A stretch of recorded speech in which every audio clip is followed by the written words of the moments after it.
G'day folks, welcome to the Freedom Show. My name's Rod. If this is your first time, welcome. This show is all about how you can break free from the rat race and live a free life. So today we're going to talk about your freedom number. The first starting point, I guess, of really being able to break free from the rat race is to know what your freedom number is so you can start working towards that right now. So let us come down to our drawing board here and let us start to work through this, right? So what is your freedom number? This is the number, the amount of money that you need in order to break free from the rat race. So question is, how much are you currently earning in your job, right? This is job income. And what we're going to do is going to work out how much do you need to create in a side business. We're going to talk about different business models coming up in future episodes. But how much money do you need to make in your side business to be able to replace your job income? And we'll equate that also to investments, because we talked in a previous video about the 3 different ways to make money. One of them is trading time for money, which is your job, right? The second way was to save some of that money you earn in your job and invest it into investments, right? And have those investments make you money. And then the third way was to build a business system that you could leverage and automate to give you freedom, right? So first starting point is how much you're earning in your job. So let's say you are earning $50,000 a year right now. That's your job. You're trading time for money and you are stuck in the rat race, right? I've been there. I know exactly how it feels. It's frustrating, right? So you might have an hour commute in public transport to get into the city to do your job. You've got a boss you can't stand. Maybe you don't like the people you work with. You get told what time to get there, what time to leave, what time to take lunch, how many times a year you can have holidays, etc. Right? So it sucks, basically. Excuse my language, right? But it does. So if you want to replace that income and have a freedom income that gives you back your time and money freedom, we need to earn at least that amount, right? So let's just equate this to investments. Let's say you've got real estate, right? A couple of real estate investments, and maybe you've got some shares, right? And there's a graph there going up. So you've got some investments. How much investments do you need in order to achieve a $50,000 freedom level of income? Well, you're going to need, let's say you had $500,000 invested in investments. This is net assets, right? So you might have $2 million in assets, but you might have $1.5 million loan on them. But let's say net assets, just for the sake of keeping it simple, right? Those net assets, 500,000. If you can get 5% on your investments, then that will give you $50,000 a year, right? But that's not enough, because the roof's going to collapse on your building and it's going to need replacing, right? There's insurance, there's the management fees. So this is not enough to replace your income, okay? But for the sake of keeping it simple, we'll just say it is, okay? 5% return on your investments would give you the equivalent of what you're earning in your job. Now, the question I've got for you is, how long will it take you to save money out of your job income and put it into investments to get to this point? You think about that. For most people, it's going to take them 20 or 30 years to do that. There's a few people who are, absolutely brilliant who do it in less time, and those people make me sick. But good on them, right? No, they don't make me sick. I applaud anyone who achieves success. But my point is, most of us are never going to get there, right? The other way is $1 million a year at 10%. Sorry, let me just backtrack. I've got this completely wrong, haven't I? $500,000 a year, you'd need to get 10% in order to get the 50,000, and the other way is to have $1 million a year. If you could only get 5% on your money, you're going to need $1 million invested, right? That's 5%. That would also give you 50,000. So there's a couple of different ways of getting there. So apologies for that. So that's the investment route. What about if you built a business system, right? If you had a business, and let's I like online businesses. That's what we're going to talk about, right? So I'm going to do a little laptop there. This is your business, right? This is your future. And if you set it up right, it becomes like it becomes a vehicle that spits out money, right? So how much money would this business need to produce in order for you to break free? Well, if you said $50,000, that's not a bad guess. It's wrong, but that's not a bad guess, right? $50,000. Let's talk about reality, right? Businesses have a cost to them. Oh, I thought you said this business thing was the right idea. Well, every business has a cost. So in order for you to pay yourself $50,000, you're going to need to do more than $50,000 a year in sales, right? That should be pretty obvious. Let's just say, for the sake of the argument, that your costs are going to be roughly 50%. So you need to build a business that's going to do $100,000 a year in sales, right?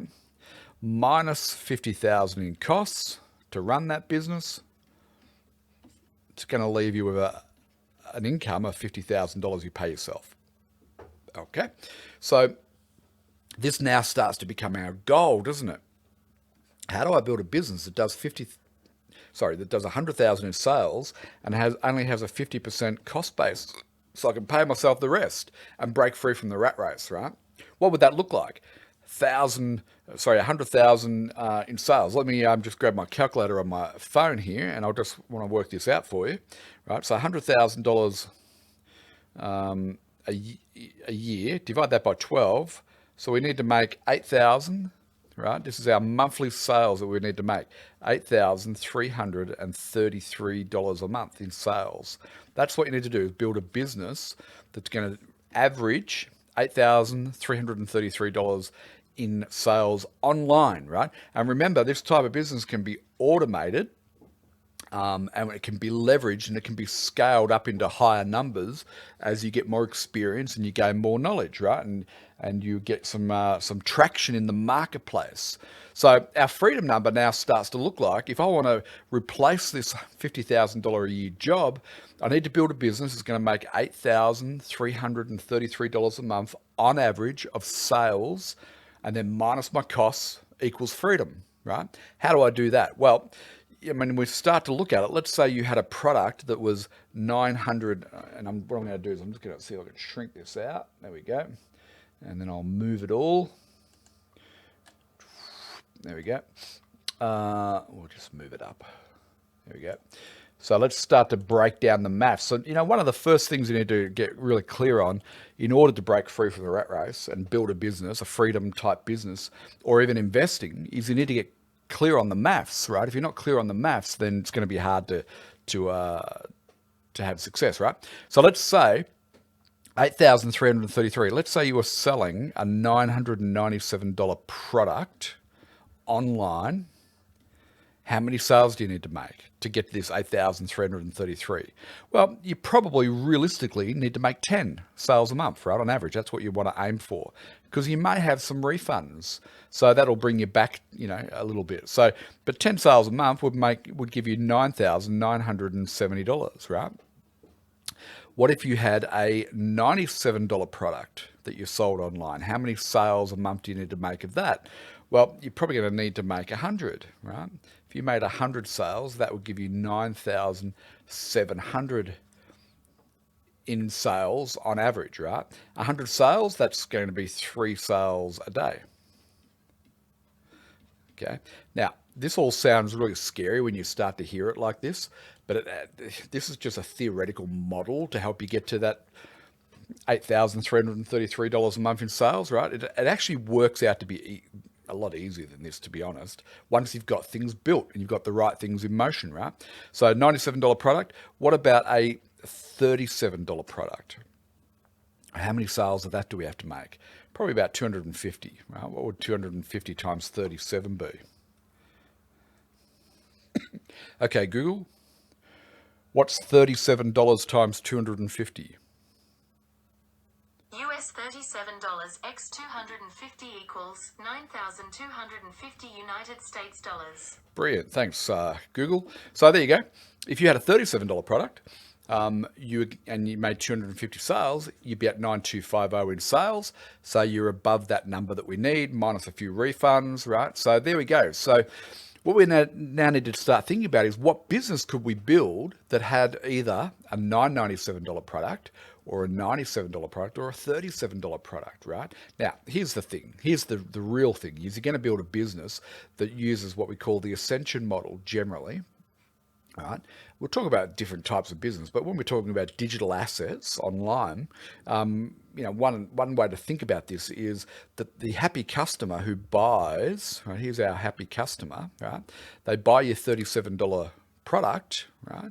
And they give you the money and they get your product. They love it. They think you're a genius and they want to find out more. So when they want to find out more, we offer them a $97 product, and then some will go up into our $9.97. So therefore, we don't need necessarily 250 sales a month, right? Because we're going to have people ascend up this ladder. It's a ladder to climb, right? And the right customer, the right type of customer will climb up that ladder. And then what happens over time is we start to work out the lifetime value of a customer. This is the most important number, or one of the most important numbers in business. When you know how much a customer is likely to spend with you over 2, 3, 5 years, that can drive your decision making to be able to how you're going to build your business, right? This number is really overlooked. The lifetime value of a customer. It's overlooked by so many people in business. Everyone wants instant results. But I tell you where the real value in building a business that leads to freedom is to have a customer base, a happy customer base who just love you and what you do, and you've been able to help them solve their problems or aspire to a better life, right? And this customer base is growing, and over time, the value of these customers is growing, right? And you keep making more offers to them, more products, and you keep ascending them up to higher and higher price points. And not all of them, but a percentage of them will follow you on that journey through all of your different product range. And that's how you arrive at a freedom level of income, right? So you don't need necessarily, even though the maths shows as if we sold a $37 product, we're going to need 250 customers, which is not quite 10 a day, maybe 8 a day. You don't necessarily need that, right? Because a good percentage of these people are going to bought your $37 product, really liked it, and now I want to buy your $97 product, right? And then hey, in fact, I got one idea out of that changed my life. Now I want to get into your coaching program at $9.97, right? So there's an ascension. The right customers will go on the journey with you. And this is all about designing the right business model before you even launch, right? You need to have the business model thought out. And I just want to share one other thing with you, which will help you get to that freedom number income-wise a lot quicker. And that is this idea of we need to start thinking about our business as a front end, right? Front end sales. These are the initial sales we make to a customer, and that's going to have a certain dollar value. In fact, what I'll do is I'll log into my payment account, and I'll show you one of my products, which is just like a little front end product as an introduction to get people into my business, right? To get them on board as a customer. And then I know over time, I'm going to sell a high percentage of those people into more expensive programs, right? So you need a front end product, which is a low dollar value. It's an introduction to what you do. And you don't really make much money from this. But what this does is this has grown the customer base, right? So you may only break even, but your customer base grows and you start to build up a email database, which you can then communicate with them. So it's going to cost you money. There's going to be a cost to acquire these customers initially, right? Whether that's time or money, it's still a cost to sell them your front end product. But once you've got them as a customer, they go into your database and you can start sending out emails to them, right? Email's still the number one sales tool online by miles, right? So all of this is designed just to break even and build your database, okay, on your front end products. Now, on the back end, this is where you make all your money. This is the profit, right? Profit on the back end. And this back end is much bigger than your front end. And this is all the other products and services and affiliate recommendations that you might make to them. And every other way you can think of to monetize the relationship you have with your database is where you make your money. All right. So that's why I say it's a 2 to 3 year project as a minimum. If you're extra bright, 1 to 2 years, right? But if you're not, and the biggest problem most of us have when we come online and try and build a business that'll lead to freedom is we have to unlearn all the things we think we know or that we've already tried in the past, right? And all the dead ends that we've gone down in the past.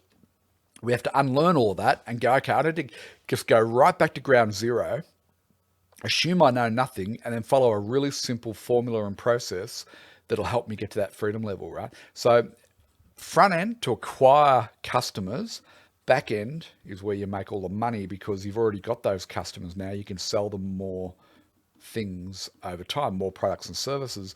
And over time, the lifetime value of each customer goes up. And the higher that goes up, the more money you make, right? So if you know that over 3 years, right, over a 3-year period, a customer is going to be worth, say, $2,500 to you, right? And you have a very high profit margin business, which we'll talk about the business model in a future video, but you had a very high margin, high profit margin business. So the 2,500, let's say 80% of its profit, right? Well, how much would you spend to acquire that customer becomes the key consideration, right? If we know that's what their lifetime value is over 3 years, and we know we can keep increasing that lifetime value, and it's currently sitting at $2,500, how much would you be prepared to invest? I mean, would you invest $10 to get one of these customers?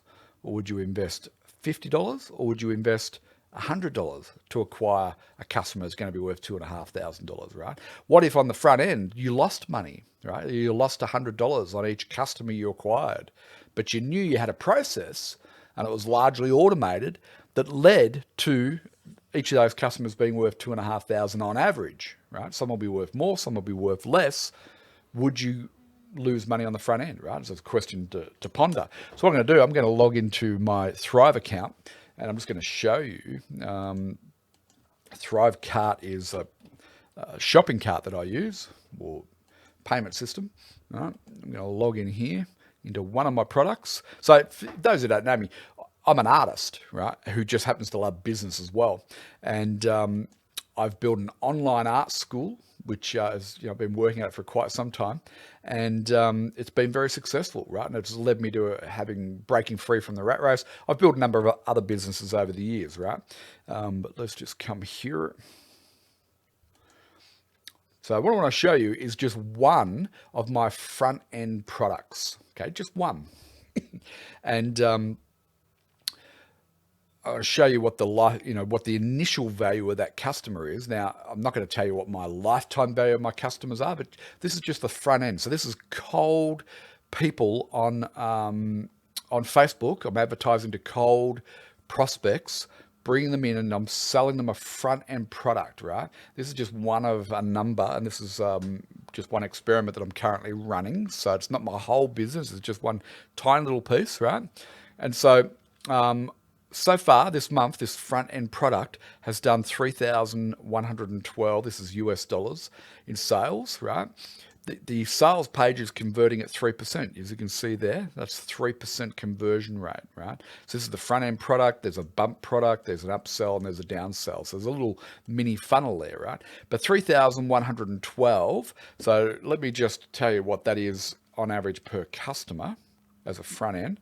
So 3,112, divide that by 53.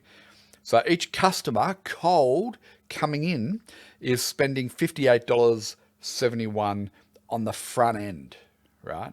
Now, what they're buying is an introductory product. So they're going to buy more as they get excited about what I share with them and so on, right? Now, my refund rate's a little bit higher this month, higher than normal. I had a glitch in my membership software, and that a few people got disgruntled, and so I had to refund 4 people. Normally I run at about 3 to 4% refund rate, right? I don't have any affiliates selling for me, so I don't pay any commissions. And as I said, on cold traffic, my sales page is converting on the first product at 3%. Right, which is not bad on cold traffic.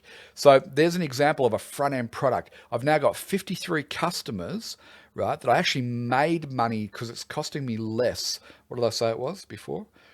3112, divide that by 53. So each customer is paying me on average $58 on the front end product. It's costing me a lot less than that to acquire each customer, right? So 53 customers, and we're only halfway through the month. So this one little test that I'm doing will bring me in 100 customers this month. Well, actually, it's going to bring me in more because my ad budget was a lot lower and I'm starting to scale it up. So it's probably going to bring me in 200 customers this month from one little test, right? So these are customers. These are people who brought their credit card out and paid me money, and for the most part, they're going to be happy and want to buy more, and their value will go up over time, right? So I'm sort of way off track of my original question, original topic, but I just want to bring you as much value as I can and help you to really see what's involved in building a freedom business, right? So question is, what's your freedom number? So your assignment is to figure out what is it you're currently earning from your job, right? So first of all, let me just add one other little thought to this, and then we'll wrap this up, right? So first things first, okay, your freedom number, there's going to be you, okay, and your number. How much do you need to replace your job, right? And then how much do you need to make in sales? Assume, say, 50%. So you're going to take out 50% of the sales to pay yourself, right? So work that number out. And then if you have a partner or a spouse or a wife or a husband, how much is their income and how much additional sales do you need to do to help them break free, right? You get yourself free first because that'll free up 40 hours a week minimum. And then you can get your partner free after that, right? So you just need to keep growing the business. So this is your assignment. Go and work that number out, because if you don't know your number, then it's going to be hard to achieve it, right? So you're going to have a clear goal in your mind as to what you need to do to break free, right? So work out what your freedom number is and then pin it up on the wall, right? And then underneath that, your sales target. How much do I need to do in sales each month? And just for the ease of simplicity, until you get your business going, ease of simplicity, just assume that, every dollar you bring into the business, you pay yourself 50%. So you just double what your freedom number is to give you your sales number. And that now becomes our target. In the next 1 to 2 to 3 years, can I build a business online, right, that will do that number of sales each month on average, and I can pay myself the same as I'm getting in my job, so I can escape the rat race and break free forever. And you can do it. Lots and lots of people have done it, right? I've done it. I was just a simple artist. I didn't know anything about business or online or technology or anything, right? You can learn it. I've had to learn it all, and you can do it too, right? Work out what your freedom number is and let us know in the comments what your freedom number is. Cheers for now.